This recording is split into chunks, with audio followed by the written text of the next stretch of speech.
ನಿಮಗೆ ಫಲ ಬರೋದು ಪ್ರತಿಕೂಲ ಆದಮೇಲೆ. ಹೊಸ ದ್ರಾಕ್ಷರಸ ಗೊಂಚಲಲ್ಲಿ ಕಾಣುತ್ತೆ. ಅರ್ಥ ಮಾಡ್ಕೊಳ್ರಿ, ಗೊಂಚಲಲ್ಲಿ ಇರುವಂತ ಆ ದ್ರಾಕ್ಷಿಯನ್ನ ನಿನಗೆ ಲಾಭ ತರಬೇಕು ಅಂದ್ರೆ, ಪ್ರಯೋಜನ ಆಗಬೇಕು ಅಂದ್ರೆ ಕ್ರಶ್ ಆಗಬೇಕು. ನೀನು ಯಾವಾಗ ನಿನ್ನನ್ನು ಜಜ್ಜುತ್ತಾರೋ ಆ ಕಾಲವನ್ನ ಹೊರಗಡೆ ಇರೋರಿಗೆ ಕಾಣುತ್ತೆ ಜಜ್ಜಲ್ಪಟ್ಟಿ ಅಂತ, ಆದರೆ ನಿನ್ನಿಂದ ರಸಗಳು ಹೊರಗಡೆ ಬರುವ ಕಾಲ ಅದು.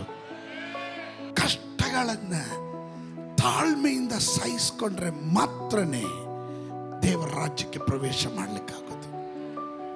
ನೀವು ಪಾಸ್ ಆಗೋದು ಪರೀಕ್ಷೆ ಆದಮೇಲೆ. ಪರಿಶುದ್ಧಾತ್ಮ ನನಗೆ ಹೇಳಿದನು, ಈ ತಿಂಗಳು ಇದುವರೆಗೂ ಕಷ್ಟ ಬಿದ್ದಂತ ಅನೇಕರಿದ್ದೀರ.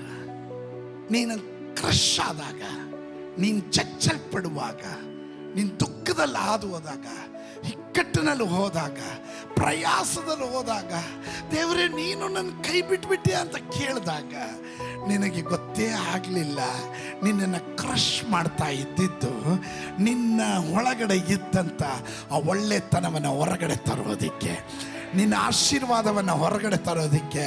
ಇವತ್ತು ಹಗಲೊತ್ತಿನಲ್ಲಿ ದೇವರ ಆತ್ಮ ನನಗೆ ಹೇಳಕ್ಕೆ ಕೇಳಿದನು, ಈ ತಿಂಗಳು ನೀನಿನ್ನ ಫಲಕ್ಕಾಗಿ ಕಾಯೋದಲ್ಲ, ಫಲ ನಿನ್ನಿಂದ ಹೊರಗಡೆ ಬರೋದನ್ನು ನೀನು ಕಾಣ್ತೀಯ, ನೀನು ಅದನ್ನು ಅನುಭವಿಸ್ತೀಯ. ಯಾರಾದರೂ ಗಟ್ಟಿಯಾಗಿ ಹೇಳ್ರಿ, ನಾನು ಅದನ್ನು ಅನುಭವಿಸ್ತೇನೆ.